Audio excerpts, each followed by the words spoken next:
Welcome to On the Couch with Shuntai Hill. and I'm Johnell Allen Bay. So we have another great show. This Yes. time it's going to be educational and things that we need in our community from a business perspective. Right. So the topic of the show was what the hell was I thinking? But it's what the hell was I thinking when it comes to finances? Blowing my money. Right. Starting over again. So we have with us today Dr. D. Anthony Miles. Right. Welcome. Thank you for having me. I really appreciate it. Thank you, man. Listen, you know, when I read some things about you, and I was impressed. I was impressed, you know, because of the fact that you were telling us how to be able to create our business and be on top and be able to make some money. Yeah, a little bit. Strategies. I don't like a little bit of money, so A lot of it. yeah, so I like money, you know, lots of money. I ain't talking about a little bit of money. A little bit to get you back into chapter 11. And so I need Yes, indeed. Yes, Okay, indeed. then. So we want to talk about some ideals and your concept. Could you tell us just tell our audience who you are? Who are you? Well, I'm an award-winning professor, award-winning researcher, statistician, have my own consulting practice, best-selling author, father of 2 daughters, and that's my story, and I'm sticking to it. Okay, that's it. Yeah. Now you come over as a man who is serious about his craft. And that's what I like. I ain't giving my money to nobody that's fooling. You know what I'm saying? Let me do the foolery. I need my money protected. And so I like that demeanor that you have, that I can trust that you're going to be down the business. Yes, indeed. Okay, let's get down Yes, to indeed. business. So I see that you work with some startups and you do some strategic marketing, but what stood out is forensic marketing. Yes, I'm a forensic marketing expert, and I actually have a book coming out. It was supposed to come out last month, but the production got put aside. Basically, I take the field of forensics and apply it to the field of marketing. There are 2 fields of study called forensic economics and forensic accounting, and you take a forensic approach, an investigative approach to both accounting and both economics, and then I took a different approach with marketing. So when people have marketing problems, I take a forensic investigation approach. That's basically the basis of the book. Okay, Okay. so we can understand that, you know, break that down. So you saying that you go into a business and you break it down to all the dynamics so that you can figure out what's going on. Right. Normally, the field of marketing has a different perspective. The field of marketing is when you don't market your product correctly, it's something, or you could say sales will be an indicator. If you don't market your product correctly, it will show up in less sales, and that will be your indicator. Am I targeting the right market? Okay. Am I targeting the right customer? Am I looking at, is my product on the bad end of the product life cycle? Okay. So those are some of the things that I look at. Right. And so what are the tools that you use to be able to do your research? Well, I use about 20 different investigative frameworks, and I break each facet down of the company into, okay, is the marketing staff competent? Okay. Is the marketing up to date? Do they have a social media platform? Because we have people still marketing things that we did in the 50s, and we have social media now, and some of their marketing and materials are outdated. Okay. Do they have a presence in the World Wide Web or the internet? Okay. And do they have a declining market share, or do they have a declining customer base? And those are some of the things I try to get companies to pay attention to. So one of my questions is when you go into a company Yes. and you're breaking it apart, you may have people there that's like, we're doing things right. We don't need you. But then there's others that's more open. Do you get that resistance? And how does Oh, that look? absolutely. That's very common. Some people, if we listen to some people, we'd still be riding horses and buggies because they don't think nothing's wrong with that. Okay, and a lot of it is resistance to change, and a lot of my colleagues, we talk about this all the time because people don't want to change because there's a fear that's involved. And you know, marketing, you just can't keep doing things the way you were 20 years ago because there's a lot of breakthroughs and technological breakthroughs and a lot of things that are happening. And marketing is marketing is my passion, and I think one of the things that I've noticed is you can't do things that you were doing a year ago, much less 5 years ago, much less 10 years ago. Okay. So the resistance to change is a big problem with some of the companies that I work with. And A lot of it is the employees. It's not so much the management. What makes you want to change? There's three things that make people change: frustration, inspiration, or desperation. Which one you want to choose? Well, mine is my money. If I ain't making my money, then I know I need to make some changes, right? Yes, indeed. So, I mean, those other three things are okay, but my money is the bottom line of what I need to be on top of. And so when we talk about that, we're in a situation with COVID-19, Yes. right? And, I tell people every day, you got to make the adjustments. You can't keep doing the same thing that you were doing, before COVID-19 if you plan on being productive. So Yes. what do you say when a company calls you today?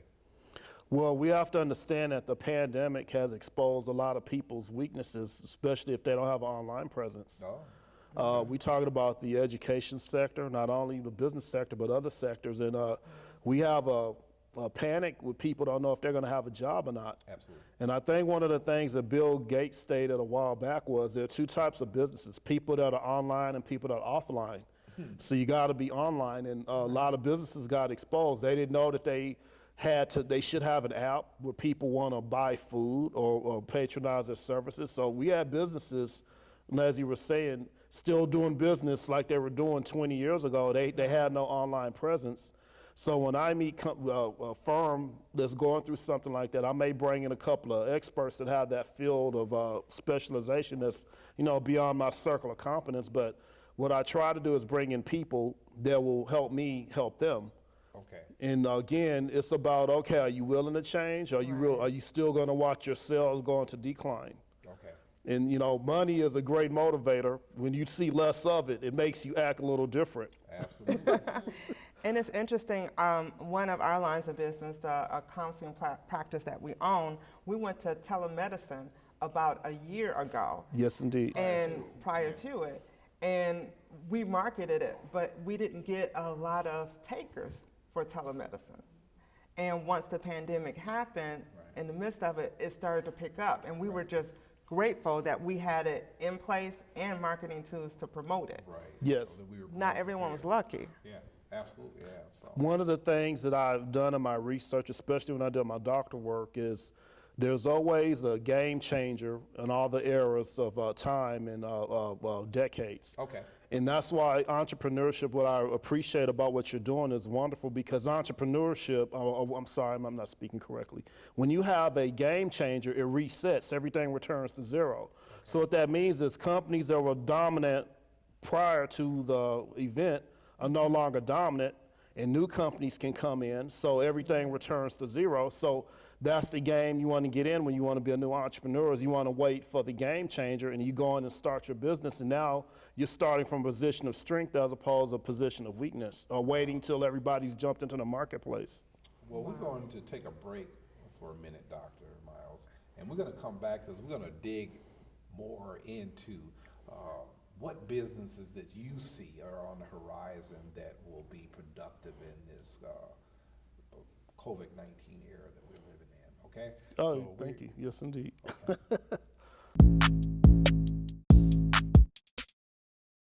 Okay, we want to talk about the feedback that you've done on the show, and just give me your thoughts. Vicki, you want to go first? Sure, I'd love to. I have to tell you, the show is very inviting, it's invigorating, and more importantly, it's very relevant. I think that the subject matters are things that we're dealing with and we have dealt with. For the first time, we're beginning to talk about real issues that exist and how do we recognize them? And more importantly, what are some of the solutions that we can have around them? I think when we begin to think about everything from counseling and therapy, in our community, those are bad words. Those are things that we kind of run from. I don't need to go talk to them about what I do. I don't need to go and share my knowledge. I don't want to tell my business. But these are things that it takes for us to grow and to learn and to become better, productive human beings. I love the fact when we talk about women. I've been divorced. I understand that. I understand what those challenges are like. And it is true that your mental capacity and your emotional capacity in a relationship starts when you're young. I mean, as a young child, I was called Miss Piggy. That was my name in school. Because I was the thickest cheerleader. I wasn't the Coke bottle shape that they wanted in a size 2, right? But what ended up happening is that it stuck with me that, well, if I'm not gonna have the body, I gotta get the brains, because nobody can take away from me when I get the brains. So I was always the one looked at as being the smartest and the brightest and the strategic one, but I wasn't the one anybody wanted to take home. You know, I had to have my brother take me to my prom. I mean, so it is very devastating. And when you begin to deal with that, you begin to look at men differently. You look at relationships differently. So I just think all of these subjects are very pertinent. I think all of us have a journey. All of us have a story. But giving solutions to each part of that journey and story is powerful. Thank you. So we're back with Dr. Miles, and we wanted to get into our new climate, this COVID-19, and Right. what businesses that you, with your expertise, see that could be successful right now. Because we got an audience of business people, and they like making money. They don't like losing. So We all like making it. yeah, I have a problem with losing. Absolutely. You have to go back organically in time. Anytime you have a pandemic or a crisis, you have to. It always goes back to this. If you start in a business, you have to ask yourself, what problem am I solving for the customer? Okay. Okay, and if you can't answer that question, then you don't have a business, you have a hobby. Yeah. Okay, case in point, if you see a new subdivision coming up that's being built and you do yard work, well, all of those people should have your business card, because people, when they have a yard or a house, they got to do what? Cut grass. Right. So what problem are you solving? You solving the man that doesn't want to cut the grass because his wife is on his case every Saturday. So you solving a problem of keeping his grass cut. You say, I have an app. I'll cut your grass every 2 weeks, and I have an app. You can pay me. I'll take it out of your account or whatever, and I'll take care of you. So what did I do? I solved the problem for the customer, and I made them feel good about it. So when you consider starting a business, even in a pandemic, you have to know we have another reset. And the reset is, what problem am I solving for the customer? Okay. That's what you have to ask yourself. If you have a t-shirt business, is that solving a problem for a customer? Maybe, if you having somebody that needs a t-shirt, but again, it comes back to what problem are you solving for the customer? Right. Whether it's a service or a product or a business, you have to. It always goes back to that. Right. So what I'm hearing is that in order to be relevant, you have to think of something that you can manufacture that's a need. Exactly. Okay. And you always have to constantly evolve. Yes, because every time you start a business, like the example of cutting yards, well, it's another guy watching what you're doing, so now he's going to get in the game and turn around and give people his card. So now you're going to get into a price war. Well, you charge $50 for cutting yards, he might charge $25. So now that's another dynamic, because business is such a dynamic social science that everything changes at a given moment. So you have to always be ahead of the competition. What gives you a competitive advantage? Well, you got there first. So how do you maintain your competitive advantage? You have to have some bullets in your gun or your arsenal to maintain your competitive advantage. So that's what you want to do. Why is marketing so important to businesses, and why don't businesses put more money into their marketing? That's a mystery that I've been trying to solve since Confucius. The bad part of marketing is the ugly stepbrother of business. You talk about after finance and after management, after accounting. They see marketing as I would say, it's a nice to have, not a need to have, until there's sales in a dumper. And I always tell people this, I said, I never seen an accountant tell me how to sell something. I never seen a guy in a finance department teach me how to sell something. So you have to put marketing on an equal status with those other two disciplines that, maintain a business. I'm a legal expert witness for when they have a problem, they bring me in. The testimony was, well, if your product kind of looks like this product, and it has the same color scheme and the same fonts, and it's confusing to people that may think that that's the product, but it looks like yours, well, that's a problem. Right. So people need to see marketing as a necessary evil to maintain a business, because you don't make any money if you don't generate any sales. That's true. I like that. And now it explains how you come up with the concept forensics now. Yes, it was a struggle. Find out what you were doing. Right, I got invited to Harvard, to Harvard Business School. And one of the things that I was talking about was why it's key to be able to break things down from a forensic perspective in terms of the marketing aspect. I had a guy on my show one time, and he was telling me that he didn't see the need for marketing. And I was astounded by that comment. I was like, why do you say that? Well, marketing is good, touchy-feely, you got nice ads. And I said, that's one facet of marketing. That's not the only thing with marketing. Marketing is research. Yeah. Marketing is sales. Marketing is product line. Marketing is when your product needs to be discontinued. Some people still trying to sell G.I. Joe at the Kung Fu Grip, okay? So we got to wake up and smell a coffee, okay? So, but that's the hardest thing, right? If you had something that's been successful for a long time, and then to say, okay, I'm done with this product, that's so hard to do. And in our community, we work so hard to be owners. Yes. And for us to just give that up, the first thing you think about, listen, this is black owned. Why are you giving this up? So what do you say to a person that's created something that grandpa had, and and he made money off of it? If it's not broke, don't fix it. Right, that's what you say, right? That's what in our community, if it ain't broke, don't fix it, right? But you have to, from what you're telling us. There comes a time where there's got to be an expiration date. Absolutely, and again, alluding back to what you said and addressing your comment, this pandemic has exposed a lot of businesses. And it let people know that your business is not up to speed, because now you don't have customers walking in the door. And if you were doing business like you were doing 20 years ago, you're already behind. Right. You're already dealing from the bottom of the deck. Right. And it's hard when somebody's created a product and they stand behind it, and all of a sudden their product's not the thing anymore. And one of the things that you have in marketing is called reinvention. Can you take your product and reinvent it and make it and monetize it and make it relevant to the era that you have now, like photo mats. Remember when people used to go to those? Take your film and have them processed, and you had the little thing in the parking lot. Yeah. When's the last time you seen one of those? I think it's a liquor store now. Right? I've been looking for them. Glad you told me that. People have smartphones, so it totally revolutionized the industry. And also, they have a term called, they call it when you disintermediate the industry, meaning you make the product that was dominant before is no longer dominant. So photo mats is not the business to be in anymore. Okay, a long time ago that was okay, but now you have people with smartphones, and some of the smartphones take pictures almost better than regular phones. So what do you do with that? Right. That's the reason why you got your phone. Exactly. Yeah. But when you say that, I think about, I'm from Flint. And one of the things about Flint is it was the home of Vehicle City. Now, when you say Vehicle City, that was when it was horse and buggy.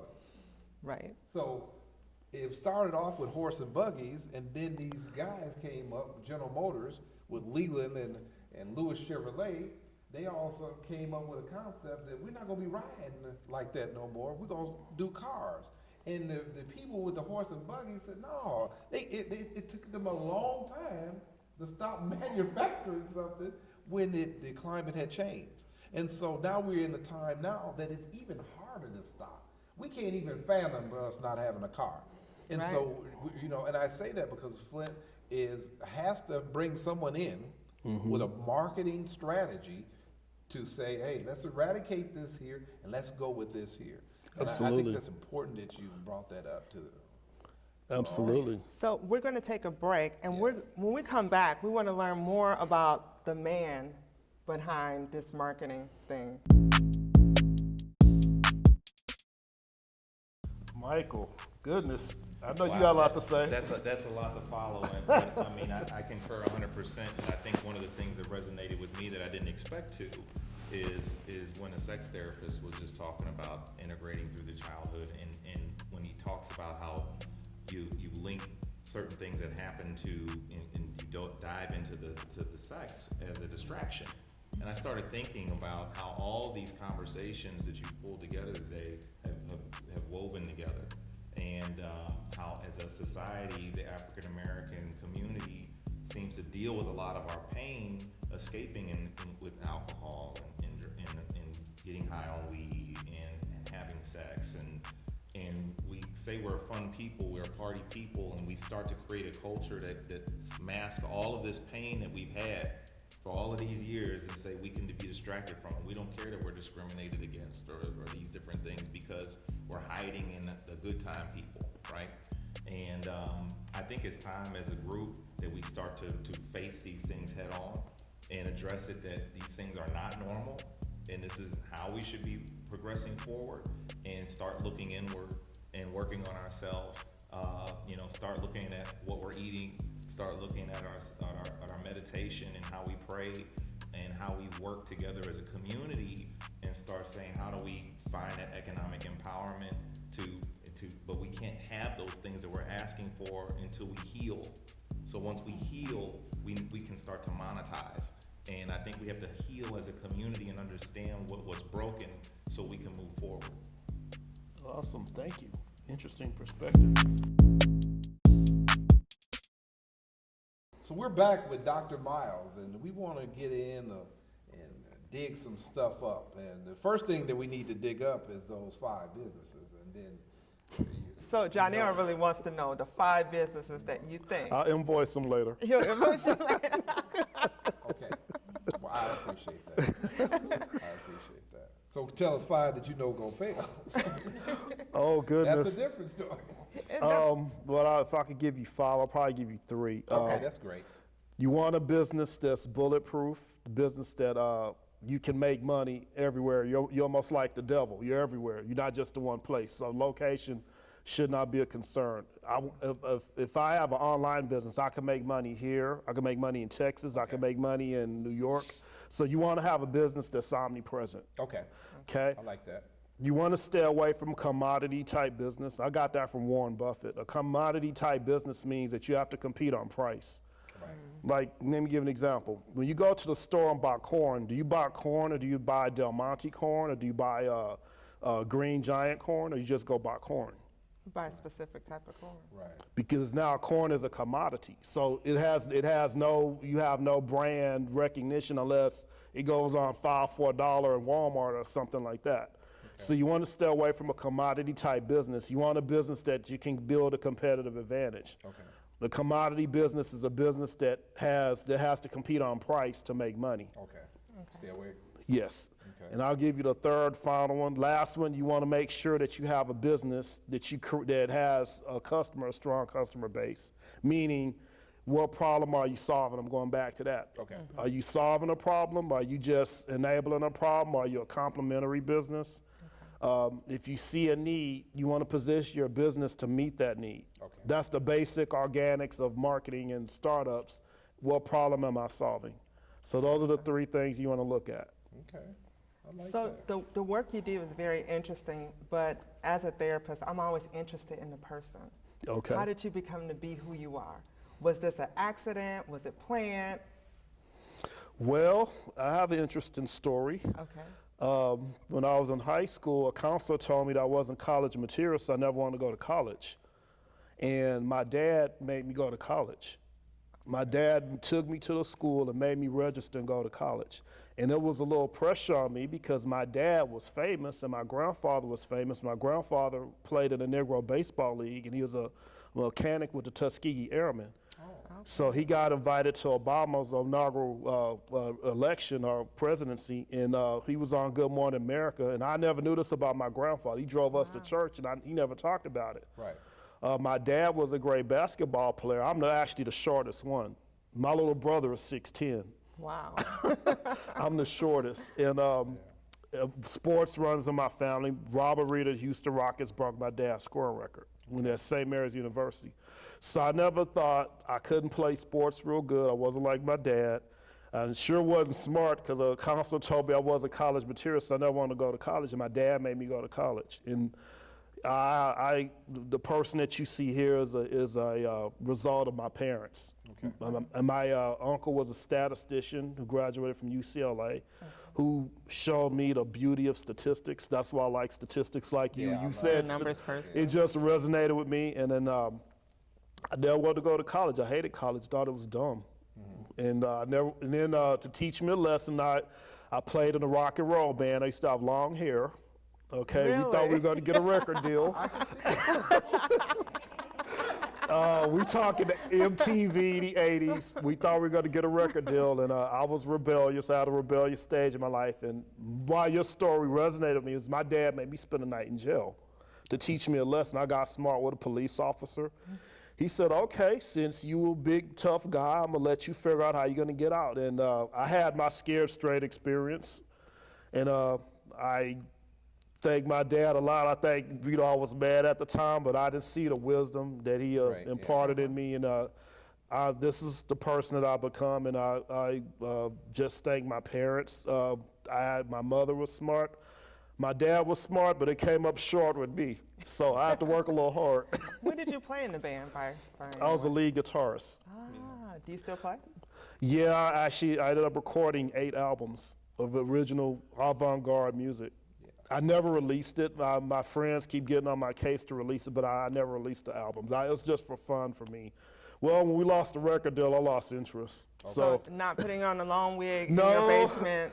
They playing, got right? a videotape of me. One of my band members is threatening to put it on YouTube, and I'm praying that it does not make it to YouTube. We'll dig the brain.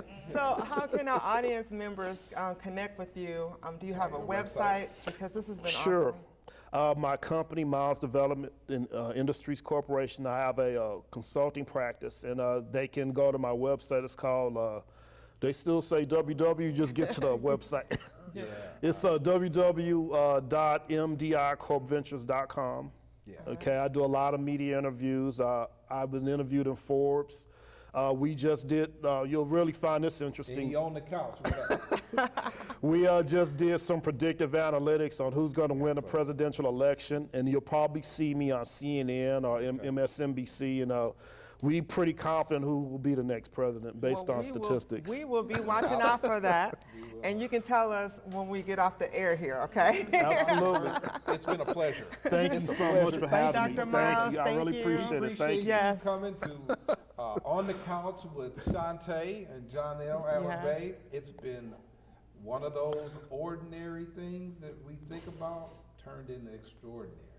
And You so, are living an yeah. extraordinary life, and we appreciate Well, I'm so blessed. I'm blessed to be here and Definitely. bless you. Thank you for having me. I really appreciate it. Until next time, I'm Shuntai Hill. And I'm Johnell Allen Bay. Peace out.